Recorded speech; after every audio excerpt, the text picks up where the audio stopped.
Ratchet straps have to be one of the most common and yet misunderstood tools in your arsenal for getting things done around home. Today, we're going to take a look at 7 different things to make sure you properly know how to use a ratchet strap. And some of the tips I'm going to show you are things that people who have used them for years have never heard of before. Whatever it is you need to do with a ratchet strap or a tie-down strap, if you know how to use these properly, they're super convenient, powerful tools. And if you don't know how to use them properly, they can become extremely frustrating. And worse, you might damage things or cause some problems in the process. So let's jump in. We're going to go through 7 different points. First, we'll go through just the basics on how a ratchet actually works. Number 2, how to properly set up the ratchet before using it. Number 3, how to secure your load properly, and a few points that are often overlooked and can avoid a lot of problems. Number 4, common problems that people run into. Number 5, how to properly remove your strap once arriving at your destination. Number 6, a few quick and easy ways to store your ratchet strap. And number 7, a few bonus tips at the end. The legendary coach Vince Lombardi would tell his professional football team on the first day of training camp, "This is a football." Well, this is a ratchet strap. We're going to go through the basics because understanding a little bit about how these work and the parts of the ratchet strap can make using them so much easier. This is a ratchet strap. Let's take a look at the different parts of it. First, give the different parts the names. We've got some hooks and we've got webbing. The longer length of webbing is what'll feed through, adjust to the correct length, and get wound up on the center part, which is called the windlass. You might also call it the axle. And through the middle of the windlass is a slot right here where the webbing is going to pass. There are 2 pawls on each end. These pawls have metal that tie into the teeth. So as the ratchet tightens, see how this clicks forward, and it then allows the axle or the windlass to ratchet forward, but it can't spin backward. So that's how it gets the tightness or gets under tension through the winding action. When we close down, this should also help lock in place to secure it so it doesn't accidentally come unwound. Some ratchet straps will actually lock and secure, so you have to release over here in order to open it, but many do not. So you want to make sure it's fully closed when using. And that moves is the handle. This is the end you're going to ratchet in order to tighten up the strap. And to release it, you pull on this lever to release the pawl so the strap can be pulled out. Now, I've got a whole nother video. Be sure you check out my entire other video where I compare many different ratchet straps from low end to kind of mid-tier and some higher end with patented features. It's important to choose a good ratchet strap that's going to last you for years, because you don't want a ratchet strap that is such a pain to use that you never want to touch it again. And that can happen with some of the very low-end ratchet straps. But that's a whole nother video. Be sure you check it out. Think about the length you're going to need. Typically, a 15-foot length, maybe 10, maybe 20, is often what most people use. For some purposes, you may have a very short one, like 4, 5, or 6 feet.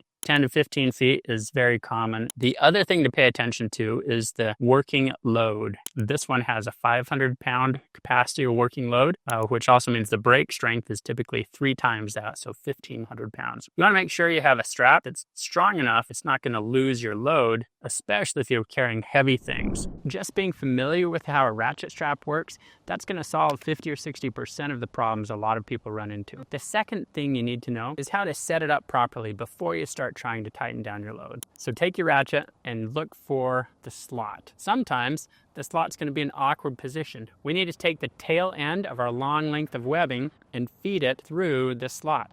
Now that can be a real pain in getting it through if you don't do it right. So if you give it a turn or two, pretty soon that slot's going to be lined up horizontal. When it's like that, easy to feed through properly. An important tip, do not feed the tail through on the closing side here. You might find that you're tempted to feed it up through like this. That's going to create all sorts of problems as you try to tighten it, and you now have the webbing running through the middle section. So be sure your ratchet is closed and feed it through nice and easy horizontally. You may run into patented windlass like this that has an easy feed slot. More on that in my whole other video where I review all these different types of ratchet straps, and especially a number that have patented features so you can figure out whether this is worthwhile getting or not. Number 3, now that we've gone through the parts of a ratchet strap and how to properly feed the tail of the webbing through, let's go through how to properly secure your load. I've got my handy trash can here just as a demonstration load. I get my hook secured.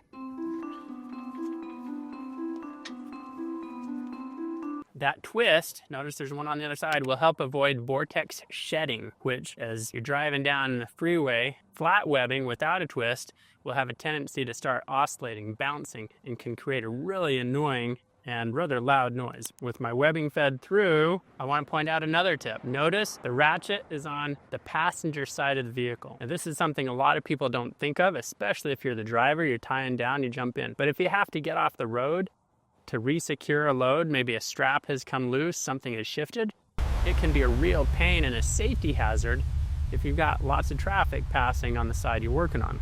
So by doing it on the passenger side of the vehicle, I'm going to keep myself farther away from any traffic should I need to get out and adjust the load. So we're going to start tightening. One other common problem that you see rookies run into with tie-down straps. If they don't pull it reasonably tight, they'll just start ratcheting. And as you ratchet, before you know it, you'll have a big bundled mess here, and you aren't tight, and you can't ratchet anymore. You don't want to end up with a mess like this. It's a real pain to release and loosen. So just avoid that rookie mistake. If you get a large amount of webbing wound up as you ratchet, you didn't have your strap pulled in tight enough before beginning to ratchet. You want to think about how much webbing is tightened up here. Too little is a problem.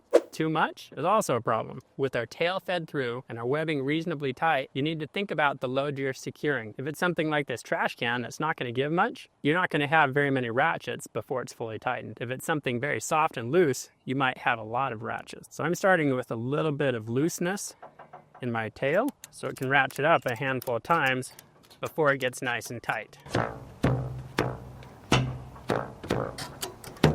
Hear that? Hopefully it doesn't move on me while going down the road. This is actually really important. You might have a very long tail, but this will flap around, it'll hit things, you're gonna start fraying the end of your webbing. I'll show you 3 different ways that you can secure a tail. So the first way I'll show you is to make a roll. Notice I've left a hole in the middle of my coil. With a little bit that I've got left here at the end, I'm gonna take and push it through the middle of the hole and pull a little length, and then I can wrap it around. That's just going to ride there, not cause any problems. If I want, I could even tighten it down a little bit more. Okay, so that's method number 1. One problem, if you tighten it all the way, you're going to have a little bit of a hard time undoing it when you arrive. Method number 2, this is the not as neat method. Okay, I'm just going to hurry and make myself a bundle. I've left a little bit of tail here, wrap it around, come up and through, pull it tight, and then we're just going to roll it up on itself. This one's quick and easy, and it should ride very nicely like that. We arrive, we loosen it, and we're done. The last one, use a bungee cord. This can also be helpful for keeping your ratchet strap nice and neat. We can obviously do all sorts of things with this. The downside of this is you run the risk of setting it down, losing it, and loop it around twice.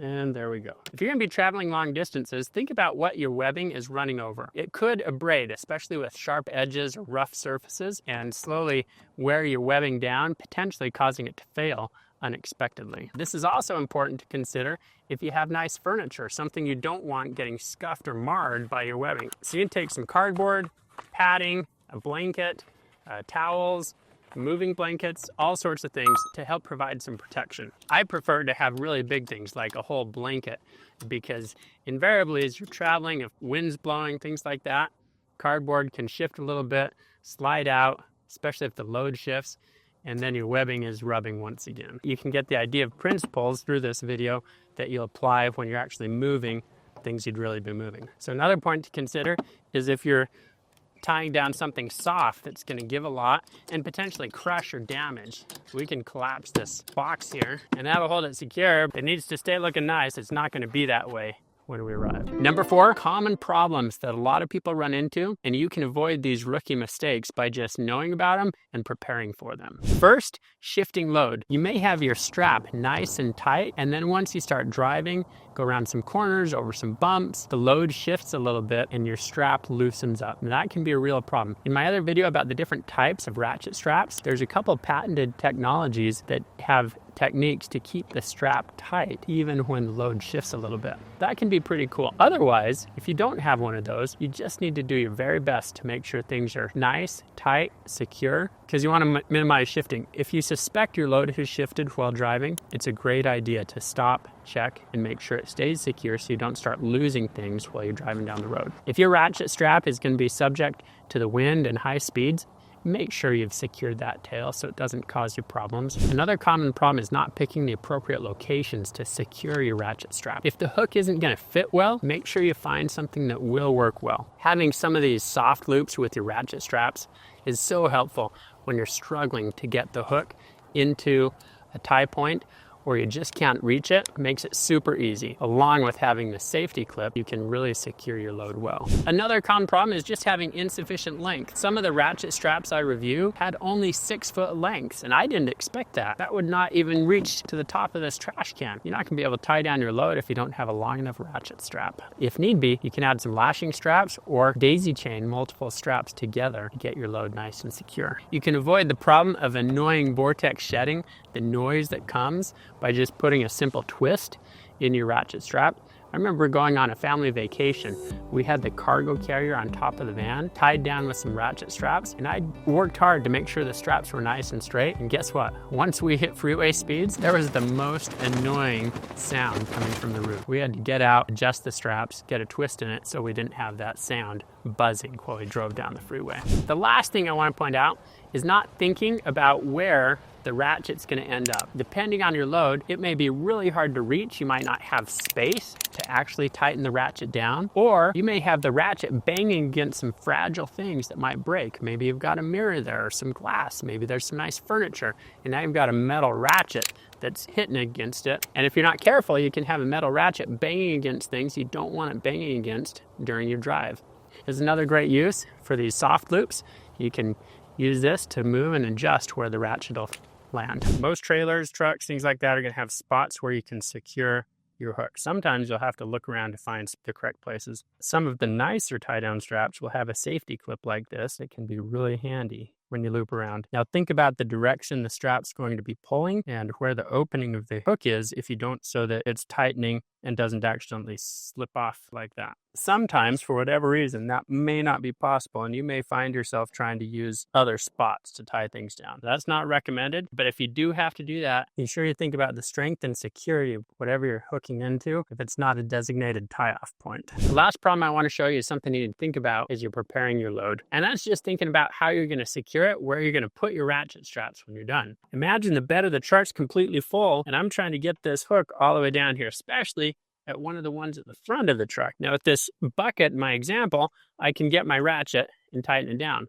But if I had some tall furniture here, dressers, things like that, sometimes you can end up with your ratchet where you can't even tighten it because it's stuck against the whatever you've got stored. So think about how you're going to deal with that before you get your load fully in place. It's another great spot for these soft loops because you can put a soft loop in place and get some extra length to adjust the location that your ratchet is going to end up. Number 5, releasing the load. When you've reached your destination, there's a few tricks to get your ratchet strap undone safely and securely without causing problems for yourself. Now first, hopefully you had your tail tied up nicely so it's quick and easy to undo. This is under a lot of tension here, and that's a good thing. That means my load hasn't shifted. It also means that as I release this, it's really going to pop, and depending on what's happening with the load, it may try to fall and actually pull the whole strap out and your load can come tumbling down. There's a patented solution to avoid that on these Omega straps. You can check that out in the video where I review these different types of straps. But if you don't have that, you just want to be aware that the load is going to shift and it's going to try and pop as you release it. There, you hear that? Things could really come undone quickly and cause you problems. To release the strap, you pull on the pawl and you open it all the way past the point. If you're not pulling the pawl, it only open this much. When you pull it, it'll allow it to open farther, and then you can release and get your strap undone so that your webbing easily pulls out. You reach your destination, you get your straps removed and your load taken down. If you're not careful, you'll end up with a tangled mess when you have a whole bunch of straps in use. That is a real pain the next time you need to use them. 5 different ways you can store your ratchet straps to keep them nice and neat. What do you do? If you're really lazy, I've heard of some people who like to take an old sock and just shove everything in like that. I suppose it's fast and easy, kind of leaves a jumbled mess. For years, I'd simply used a Ziploc bag, rolled them up nicely, thrown them in the Ziploc bag, and away I go. When you buy these multi-pack sets, many times they'll come with a bag of some kind. You can keep everything in. You still need to wind them up nicely. This is one in my other video that actually has an incorporated way to tie everything up. I want to show you 2 other solutions that you can use. One, make sure my webbing doesn't have any tangles in it. Open up my strap. I'm just going to wrap it all the way around.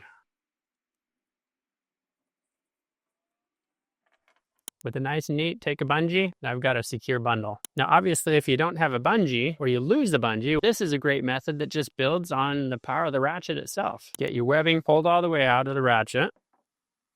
Take the end of your webbing with the hook and start winding it up. Just going to make a neat little package with this guy.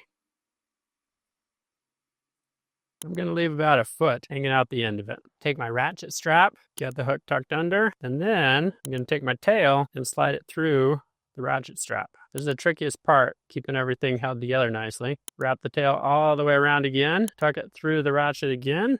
Now we're just going to tighten it down. There we go. As long as you got your ratchet strap. This one's really ingenious in that it doesn't require anything other than the ratchet strap. It's going to hold it nice and neat, and you're in good shape. There you have it. With these tips from this video, you can use a ratchet strap now and avoid all sorts of problems. I'd love to hear what I missed in this video. Drop a comment down below if there's something you think I should have said or done differently to help everyone else in learning how to use these slightly finicky but really powerful and useful tools. The 7th tip is what to do if you don't have a ratchet strap and you need to tie some things down. Well, if you've got some rope, a trucker's hitch can be a really powerful tool to secure your load and keep it from shifting and get the rope nice and tight. Check out the videos here. I've got one to my review of a whole bunch of different straps, so if you're looking to buy one, you can figure out which features matter to you. And when I make a video about the trucker's hitch, I'll have it right here as well.